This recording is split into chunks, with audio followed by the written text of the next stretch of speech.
Our next section is section 80DD, deduction in respect of maintenance including medical treatment of dependent disabled।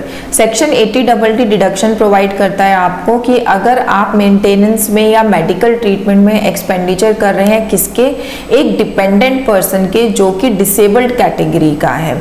Section 80DD provide deduction to an assessee who incurred expenditure for medical treatment including nursing, training, rehabilitation of our dependent being a person with the disability। ठीक है, आप उसकी training और rehabilitation में भी expenditure कर सकते हैं, उसके ट्रीटमेंट में भी एक्सपेंडिचर कर सकते हैं। सो इस तरीके का जो भी एक्सपेंडिचर अगर आप कर रहे हैं अपने डिपेंडेंट डिसेबल्ड पर्सन के लिए, तो ये आपको अलाउ होगा अपनी इनकम टैक्स की रिटर्न में अंडर सेक्शन 80DD।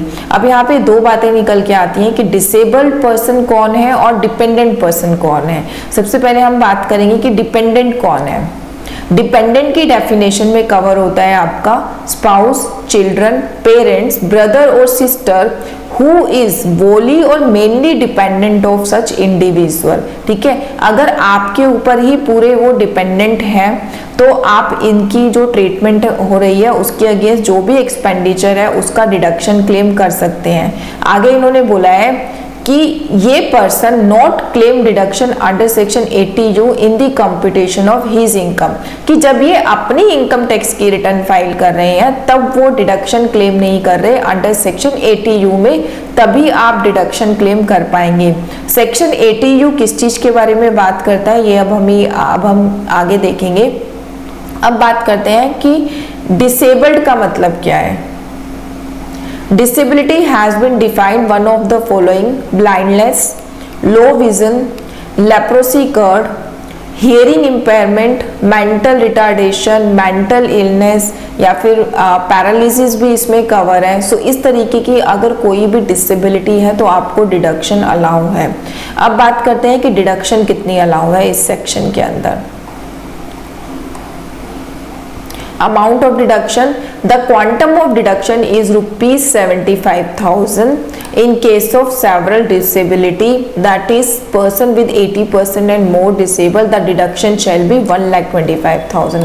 डिडक्शन को इन्होंने टू पार्ट्स में डिवाइड किया है कि अगर डिसेबिलिटी 80% से कम है तो 75,000 डिडक्शन मिलेगी, अगर डिसेबिलिटी 80% से ज़्यादा है तो आप 1,25,000 डिडक्शन क्लेम कर सकते हैं।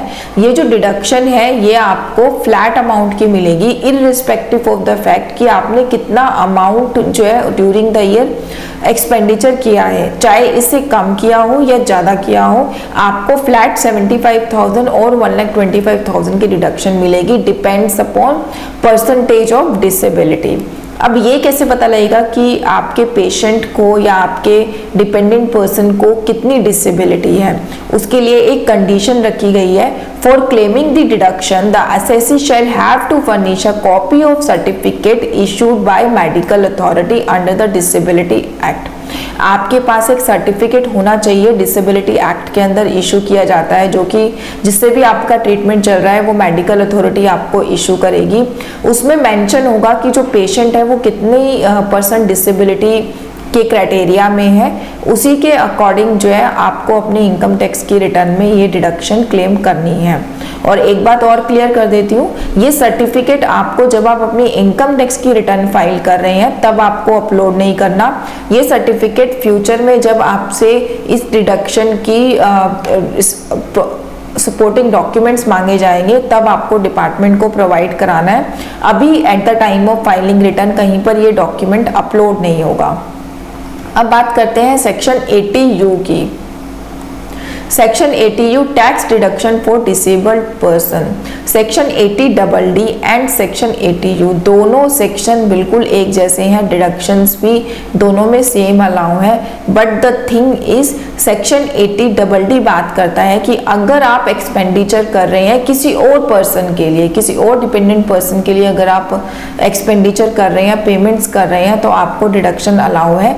एंड सेक्शन 80U बात करता है कि आप खुद एक डिसेबल्ड डिसेबल्ड पर्सन है, खुद डिसेबिलिटी की कंडीशन में आते हैं, क्राइटेरिया में आते हैं, तो आप अपनी जब खुद की रिटर्न भरेंगे तो जब आप इस डिडक्शन को क्लेम करेंगे तो आप क्लेम करेंगे सेक्शन 80U में।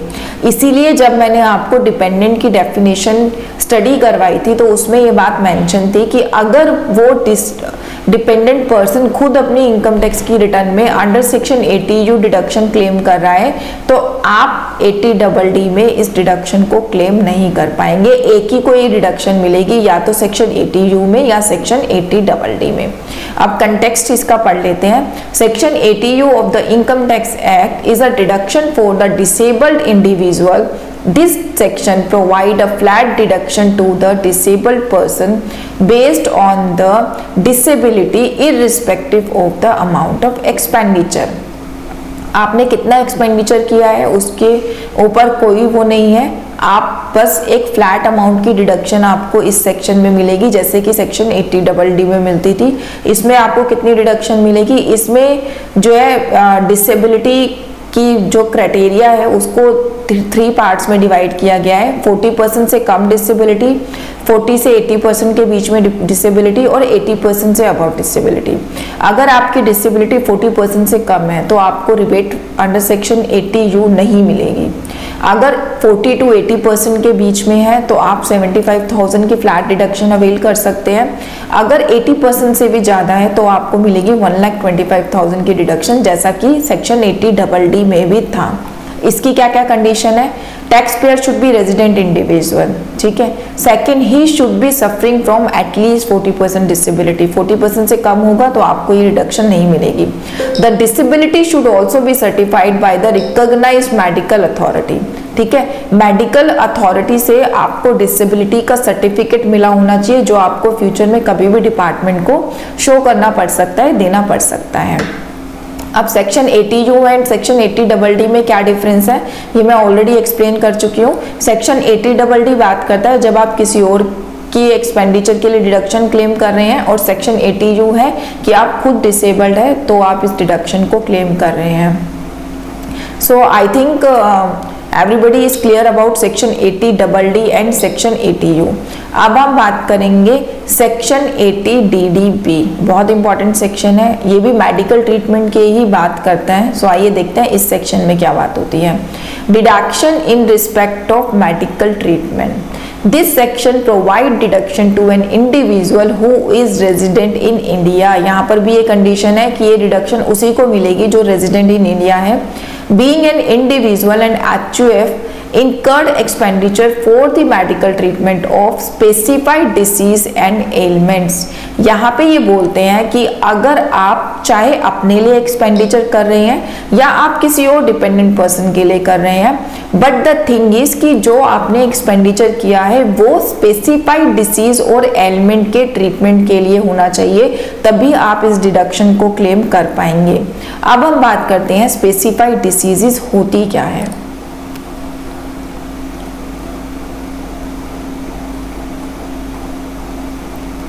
Under section 80DD, specified disease are the diseases which are mentioned in rule 11DD of the Income Tax Act। 11DD में जो स्पेसिफाइड डिसीज कही गई हैं वही कवर होती हैं सेक्शन 80DD में। वो कौन कौन सी डिसीजेज हैं आपकी? Neurological disease as identified by a specialist where the level of disability has been certified to be of 40% और above।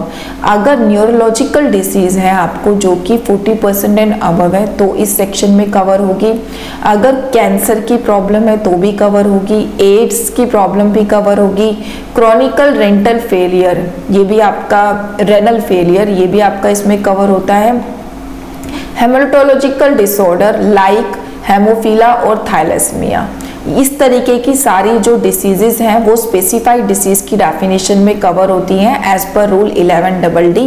तो अगर आप या फिर आपके ऊपर जो भी डिपेंडेंट पर्सन है इन सब डिसीज से सफ़र कर रहा है और उसके मेडिकल ट्रीटमेंट में एक्सपेंडिचर हो रहा है तो सेक्शन 80DD में आप उसका जो है क्लेम अवेल कर सकते हैं।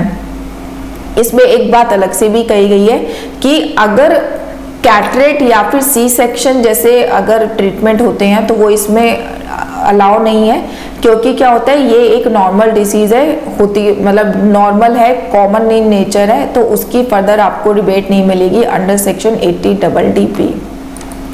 आपको डिडक्शन मिलती कितनी है इस सेक्शन में? The amount of deduction under this section shall be equal to amount actually paid और ₹40,000 विच एवर इज लेस। यहाँ पे कंपेयर किया जाएगा कि कितना आपने एक्सपेंडिचर किया है और ₹40,000 जो भी लोअर होगा उतनी आपको रिबेट मिलेगी। और अगर आप ये एक्सपेंडिचर कर रहे हैं किसी सीनियर सिटीजन के लिए, या आप खुद सीनियर सिटीजन है, आप अपने ऊपर ये आपको डिसीज है, आप अपने ऊपर एक्सपेंडिचर कर रहे हैं, तो ये जो 40,000 की लिमिट है ये बढ़कर हो जाती है 1 लाख रुपीस की लिमिट। जो भी एक्सपेंडिचर आप कर रहे हैं वो और 1 lakh rupees which ever is lower, उतना आप अपनी इनकम टैक्स की रिटर्न में जो है क्लेम कर सकते हैं।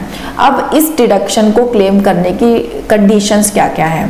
To claim deduction under section 80DD, it is mandatory for the assessee to provide a proof of the need of treatment and the proof that the treatment has been actually undertaken। आपको department को ये proof देना पड़ेगा कि आपकी जो treatment है उसकी नीड भी थी और आपने ट्रीटमेंट एक्चुअली कराया भी है। ये आप सर्टिफिकेट कहाँ, ये प्रिस्क्रिप्शन कहाँ से लेंगे, सर्टिफिकेट कहाँ से लेंगे? जहाँ से भी आपका ट्रीटमेंट चल रहा है वहाँ से आपको ये प्रिस्क्रिप्शन लेनी है क्वालिफाइड डॉक्टर की, और ये प्रिस्क्रिप्शन आपको डिपार्टमेंट में फ्यूचर में जब भी आपसे डिमांड की जाएगी तब ये आपको सबमिट करानी है। प्रिस्क्रिप्शन में क्या क्या मेंशन होना चाहिए? Name of the patient, age of the patient, disease जो भी बीमारी है वो, name, address and registration number of the specialist doctor issuing the prescription. ठीक है, डॉक्टर की जो क्वालिफिकेशन है, नेम, एड्रेस, रजिस्ट्रेशन नंबर, सब कुछ उस प्रिस्क्रिप्शन पे होना चाहिए। और अगर आप ये गवर्नमेंट हॉस्पिटल से ले रहे हैं तो गवर्नमेंट हॉस्पिटल की सारी डिटेल उसमें होनी चाहिए।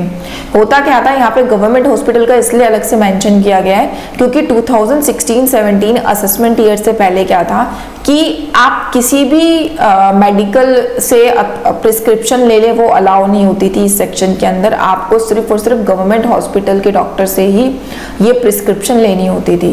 बट असेसमेंट ईयर 2016-17 के बाद ये अलाउ किया गया कि आपकी प्रिस्क्रिप्शन जहाँ से भी आपका ट्रीटमेंट चल रहा है आप उस डॉक्टर से ले सकते हैं, वो वैलिड होगी under the income tax act. So ये था हमारा सेक्शन 80DD। ये सारे सेक्शन जो है बहुत इंपॉर्टेंट है बिकॉज बेसिकली इन सेक्शंस के बारे में हमें नॉलेज नहीं होती और हम एक्सपेंडिचर, मेडिकल पेमेंट्स तो हम करते रहते हैं, तो आप अपने इनकम टैक्स की रिटर्न में इन सब पेमेंट्स के रिगार्डिंग जो है डिडक्शन क्लेम कर सकते हैं। हमने यहाँ पे अब इस वीडियो में 4 सेक्शन कवर कर लिए हैं। सेक्शन 80D जो मेडिकल इंश्योरेंस की बात करता है, 80DD जो आपके मेडिकल ट्रीटमेंट पे एक्सपेंडिचर की बात करता है अगर आपने किसी डिपेंडेंट डिसेबल्ड पर्सन के लिए किए हैं तो। सेक्शन 80DD बात करता है स्पेसिफाइड डिसीज के लिए किए गए एक्सपेंडिचर की बारे में, चाहे आप खुद के लिए करें या फिर डिपेंडेंट पर्सन के लिए करें। इसमें भी जो डिपेंडेंट की डेफिनेशन है वो सेम है कि आप अपने स्पाउस के लिए, चिल्ड्रंस के लिए, ब्रदर, सिस्टर, पेरेंट्स जो भी आपके ऊपर वोली और मेनली डिपेंडेंट है, आप उनके लिए जो एक्सपेंडिचर करेंगे वो अलाउ होगा। देन सेक्शन 80U जो कि सेल्फ डिसेबल्ड पर्सन के लिए है कि आप अगर खुद डिसेबल्ड हैं तो आप इस सेक्शन के अंदर डिडक्शन को क्लेम कर सकते हैं। अगेन आई एम सेइंग कि जो भी आपको कंडीशंस में प्रूफ देने हैं वो आपको रिटर्न फाइलिंग के टाइम पर नहीं देने, वो जब भी फ्यूचर में आपकी रिटर्न में डिडक्शन के अगेंस्ट प्रूफ मांगा जाएगा तब आपको डिपार्टमेंट को मेल के थ्रू या फिजिकली वो प्रूफ जो है आपको सबमिट कराने हैं। तो इसीलिए आपके पास ये प्रूफ होने चाहिए बिफोर क्लेमिंग दिस डिडक्शन। तो ये था हमारा वीडियो मेडिकल पेमेंट्स की डिडक्शन के बारे में। नेक्स्ट वीडियो में हम आपसे बात करेंगे सेक्शन 80G की डिडक्शंस के बारे में जो कि डोनेशंस, पॉलिटिकल पार्टीज को डोनेशन या नॉर्मल डोनेशंस में डील करती है। Thank you so much for watching our video. Thanks a lot.